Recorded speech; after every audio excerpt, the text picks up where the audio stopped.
প্রিয় দর্শক বন্ধুরা, আজ আপনাদেরকে আমি নিয়ে যাচ্ছি রিক্সা মোটর এবং মোটর কন্ট্রোলারের মধ্যে সামান্য কিছু চুক থাকলে কি হতে পারে সে বিষয় নিয়ে।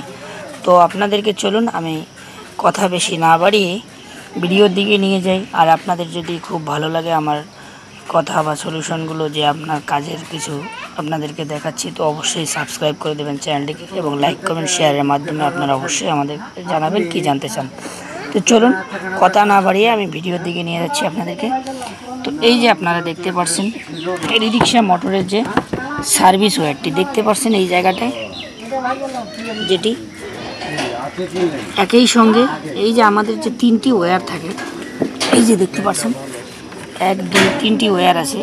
এই তিনটি ওয়্যার কিন্তু আপোষে এখানে একসঙ্গে কানেক্ট হয়ে গেছে। এর কারণে কি কি সমস্যা হয়েছে আপনাদেরকে সেটা দেখাচ্ছি। এই যে দেখতে পাচ্ছেন কন্ট্রোলার, তো কন্ট্রোলারে দেখুন, কন্ট্রোলারে গিয়ে কিন্তু আমাদের এই যে ফ্রন্ট গিয়ারের যে ওয়্যারটি সেটি কিন্তু বারবার পুড়ে যাচ্ছে এবং ওয়্যারিংয়ের যত প্রকারের ওয়্যারিং আছে সব কিছু হিট হয়ে যাচ্ছে এবং অটোমেটিক পুড়ে যাচ্ছে। তো এটার একমাত্র কারণ কিন্তু এখান থেকেই শুরু হয়েছে। আপনাদেরকে আমি দেখাচ্ছি পয়েন্টটা, এখান থেকেই পুরো প্রবলেমটা কিন্তু শুরু হয়েছে।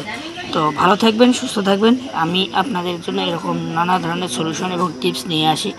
অবশ্যই চ্যানেলটিকে সাবস্ক্রাইব করে লাইক কমেন্ট শেয়ারের মাধ্যমে আমাকে জানাবেন এবং আপনাদের সেই একটি মাত্র কমেন্ট বা লাইক এবং সাবস্ক্রিপশন আমাদেরকে ভবিষ্যতে ভিডিও বানাতে অনেক উৎসাহী করে তোলে।